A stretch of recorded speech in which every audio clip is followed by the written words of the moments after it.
All right, Ed Carbajal here for MyMMAnews.com, speaking with Josh Palmer, who is currently calling the fights for Karate Combat. Mr. Palmer, thanks so much for taking time to do this interview today. No, it's my pleasure. Thank you very much for having me, Ed.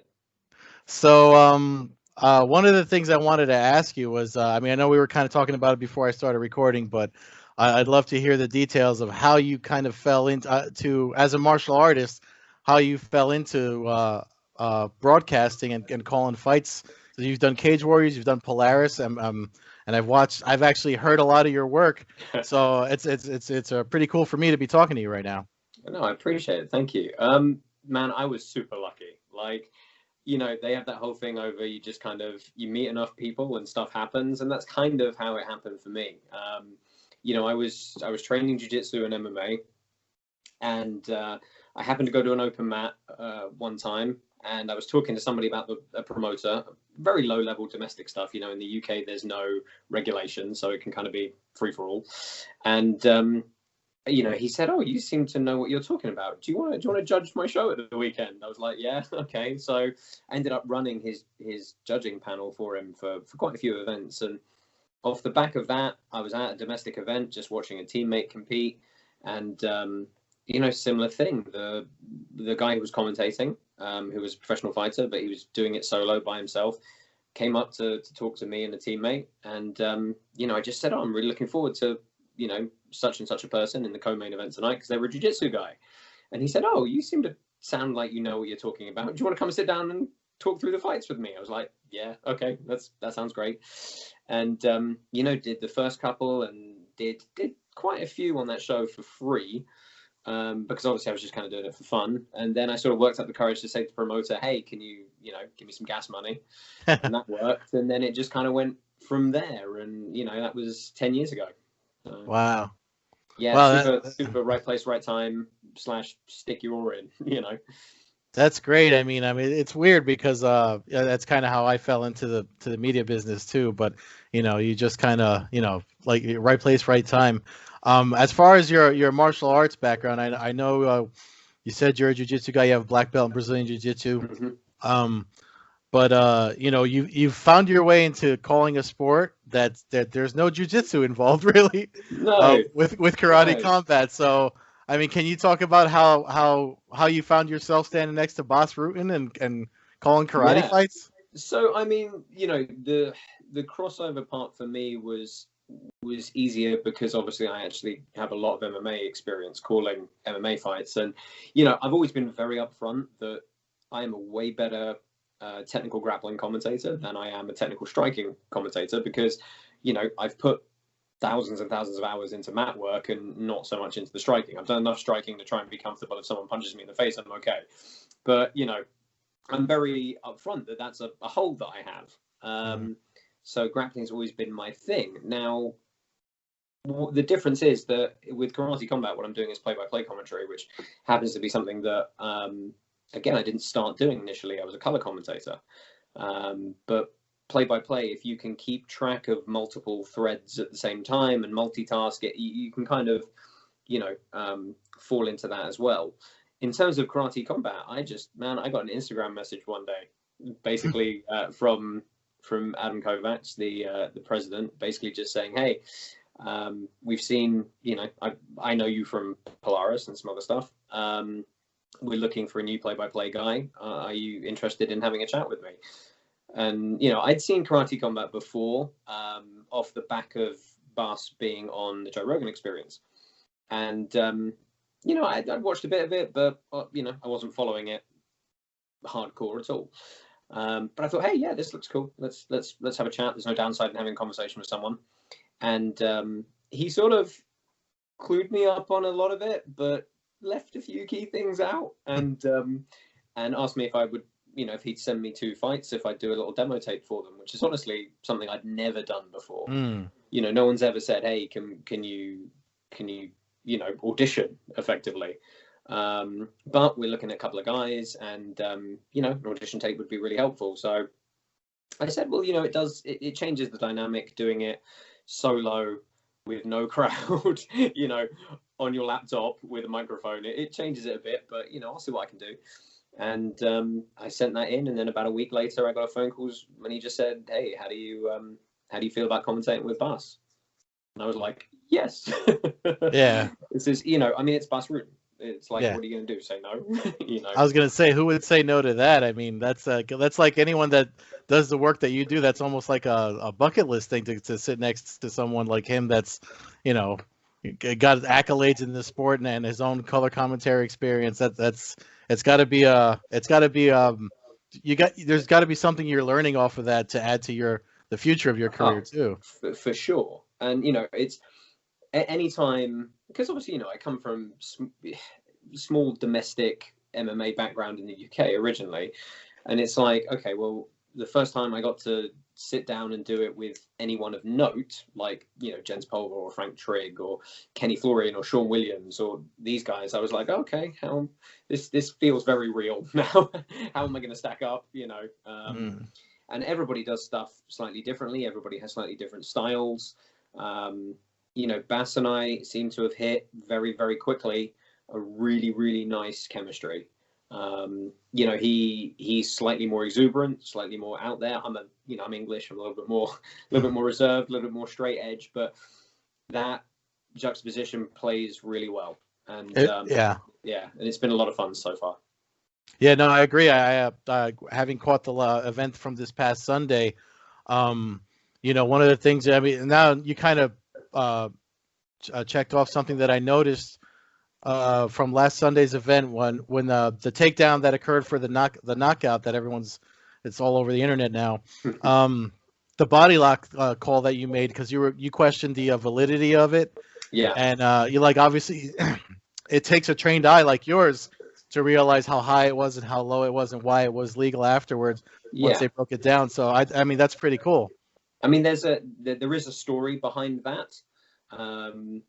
And it was simply that the wording was not written in the rule set, was not written by someone who is a predominant grappler. It's written by someone who's a predominant striker, and things are worded differently.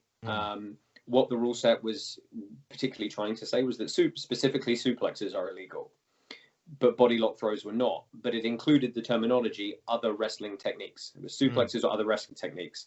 And I'm like, that's a body lock. That's definitely a mat return. Pretty sure that's a wrestling technique. And, so I had to sort of raise the question in my head. Now, we were able to fix it, and we came to an agreement over why it was legal. And the key thing is, my interpretation of it is irrelevant compared to the interpretation of the fighters and the referee, right? They matter. I don't matter. I matter in an entertainment context. I don't matter in a context of the decision of the fight. So me saying it's illegal, doesn't necessarily make it so. And, that was just a wording ambiguity in the rules that we've since straightened out. But the referee and the fighters were competing under the assumption that was legal, thus it was legal. So no big deal in the end. It's just one of those things, happens occasionally, but, you iron it out and move on.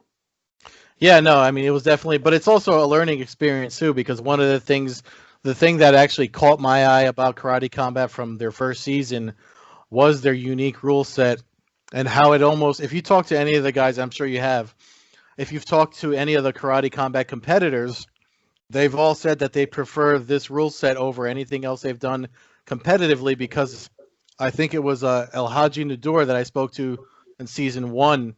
And he said, this is karate's truest form, and people aren't getting to, in the past, people haven't been able to see it. So now they can see it. And takedowns are part of karate. People think it's the stuff they saw in Karate Kid with the point fightings, but it's almost like it's like a better version of the old school kickboxing. Like a friend of mine called it long pants kickboxing from the 70s and 80s, but there's throws included. So I mean, I like it. It's fun. It's been a interesting re-education for me on kind of traditional martial arts, because I do not come from a traditional martial arts background. I meet a lot of people who are higher level guys in jiu-jitsu here who maybe had 10 or 12 years of taekwondo or karate or something else before that. I didn't. I went straight from being a fat guy on the couch into what I would considered to be contemporary martial arts in the form of MMA and jiu-jitsu and grappling.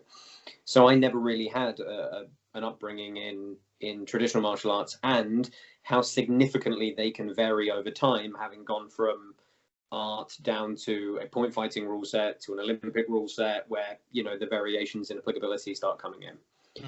So for me to start learning about, hey, some of the real nasty old stuff, like when I was doing some research, I never realized that a kanabasami is in old school karate. A scissor takedown. It's called a crab pinch in one of the reference guides that I read. But I was like, I would never have, never have assumed that was in karate. Maybe it's naive on my part, but it's been really interesting and enjoyable to dive into some stuff that I previously didn't have an appreciation of. Yeah, and that's one of the things too that I think is interesting for karate combat. As you said, people, when you say karate, they just think it's just everyone's doing the same moves, the same style, but there's different disciplines of karate. And if you look at the Karate Combat roster, and I don't know if this is something that you realized as you were coming into it. I mean, you kind of just said that you did, but like looking at, there's Shorin-ryu, there's Shotokan, Kyokushin style fighters, Taekwondo, stuff like that.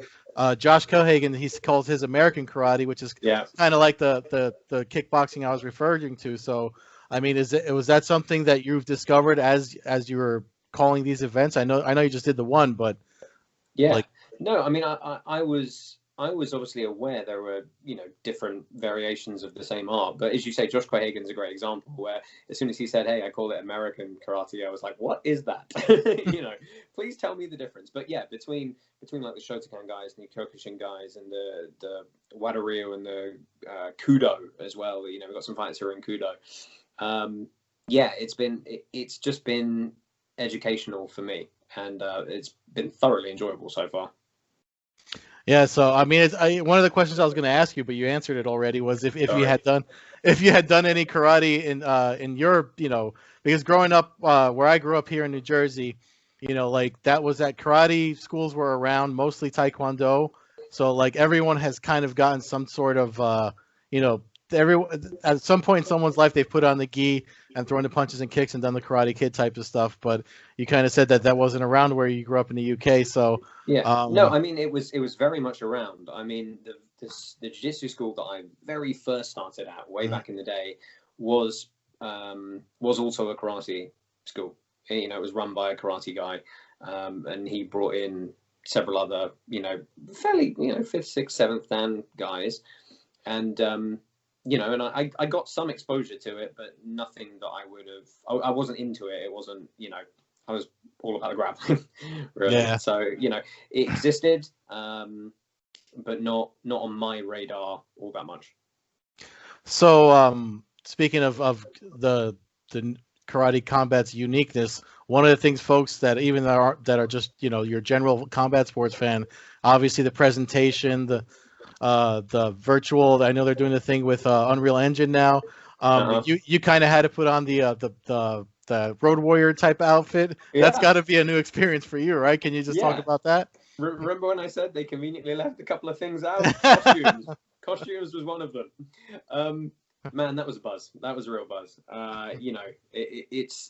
It is different, and it just helps you get in the vibe. We're going to these settings and these scenarios, and just to really, you might as well just throw everything at it. And what's the point in having me there in a suit, or Bas or Layla, there in a suit, when we can kind of really be part of the world? And that's been fun. It's different, but it's fun. Yeah, it's definitely different. But do you know if one of the things I wanted to ask was actually, because they actually had a lot of technology in season 1 that I thought could help combat sports across the board. Like they had the mouthpieces where they're checking the saliva. You can track for concussive issues. The heart rate monitor, I noticed, is gone. They used to have like a HUD on the screen. There was something in the glove that would track the fighter's heart rate monitors. And I noticed some of that stuff is different. Do you know if that's coming back, or any of that stuff is still being used, or why they got rid of it? I do not. I have to say, that is news to me. Yeah, that's super interesting. I'm gonna go pester them about that now. Yeah, the company was called Quadrant Biosciences, I believe, that was doing the thing with the mouthpieces, and I I wrote about it over at SureDog, and I did an interview with someone that from the company. But it was definitely like I felt like everything Karate Combat is trying. I feel like there's some stuff that obviously folks love. People love the presentation and stuff like that, and the pit is awesome. Dude, the pit is so like. The first time I got in it, I was like, I wonder what this is going to be like. And then I got down in it, and I was like, ooh, I want to have a grapple in it. Seriously, like it's so cool. I cannot express how much more fun it is than being in a cage. It's funny you bring that up because I only stood outside of it when they were here in New York City. Mm-hmm. But I would want, I mean, because you notice if they go to the ground on that slanted part of the pit, I mean, I guess there has to be some training or some of the refs go through to know when to jump in because they're technically grounded. It's just a slope. Yeah. If their back hits that slope, they are considered a grounded opponent. So they've got the 5-second count for ground and pound started. The thing that is hard to convey until you're actually in that pit is 45 degrees is really quite steep. It really is. I mean, you would never usually walk up a 45-degree gradient in your normal life, unless you were running hills. So it really hems you in without being too intrusive. So yeah, I really loved it. It was great. I mean, it's definitely something that's been a constant through both season 1 and season 2. So that's something that should stick. I just worry sometimes about them between rounds when they run up and down to go to their corners. What if they get hurt? They can't get up. Yeah, and you're not the first person to suggest that either. I mean, it is, it is a consideration that you've got to take a little bit of energy to, bound your feet up and dart up to the top. But I mean, I will say that, fighter safety is super important. And, before an event, we see the paramedic team, they have a special ladder that's been made to help get in and out, get a stretcher in and out. Oh, nice. And they drill that, that fighter safety exit procedure for if they need to, pretty significantly. So, from a safety perspective, yeah, it takes a little bit more energy for them to get up the pit. But outside of that, it's, there's no downside to it, really. Yeah, that's great. I mean, it's great to hear too.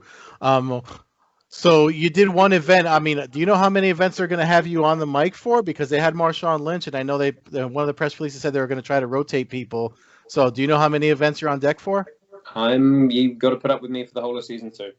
Oh, all right. Hey, that's great. No, you did a great job on the first one you did from last Sunday. So I'm looking forward to the next one.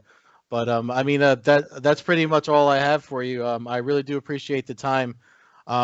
It's going to be every Sunday until season 2. I forget how many events are left. So we've had 4. There's 8 more to go.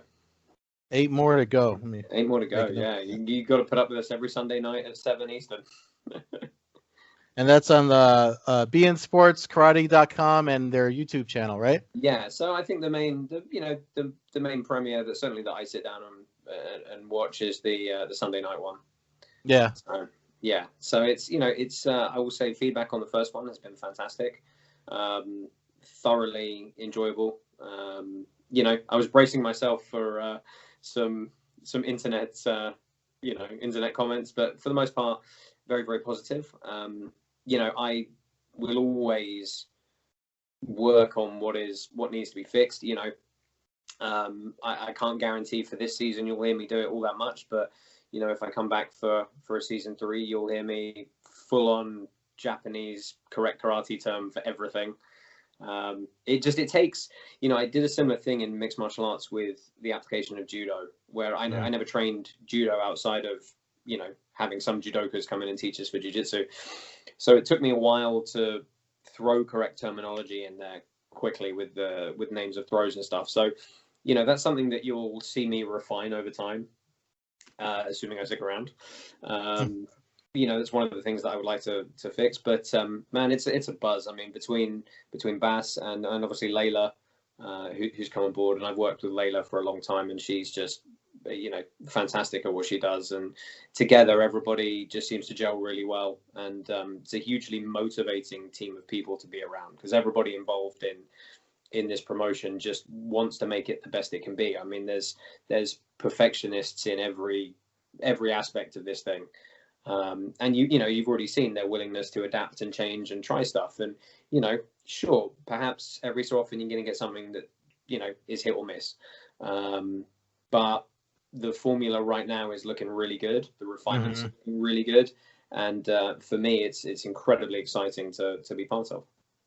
Yeah, no, I've been excited since day one, and I really do like that old school karate has a home for folks that want to see it, and it looks like it's almost getting rid of the stigma, you know, where people kind of said, "Oh, karate doesn't work," but then you see guys like Lyoto Machida and Stephen Wonderboy Thompson come out and they do so well, and just to see that there's more guys like that can bring it, it's really awesome. I know you have some stuff that you probably want to plug. I was checking out your jiu-jitsu site, the apparel and stuff. So if you want to plug that, go right ahead. No, appreciate it. Mainly just to say thank you very much. And if anybody wants to follow me on Instagram or Twitter, it's at Josh Palmer Says. Yeah, if you're in the US as well, I do help own and operate ValorFightwearUSA.com. So, you know, try and help to push some clean looking jiu-jitsu gis and apparel out there. But outside of that, you know, keep tuned to Karate Combat. We've got a wicked episode with some wicked fights coming up on Sunday. First title fight of the season as well, with Jerome Brown and Josh Quayhagen, which is going to be a lot of fun. I think that's going to be a cracker.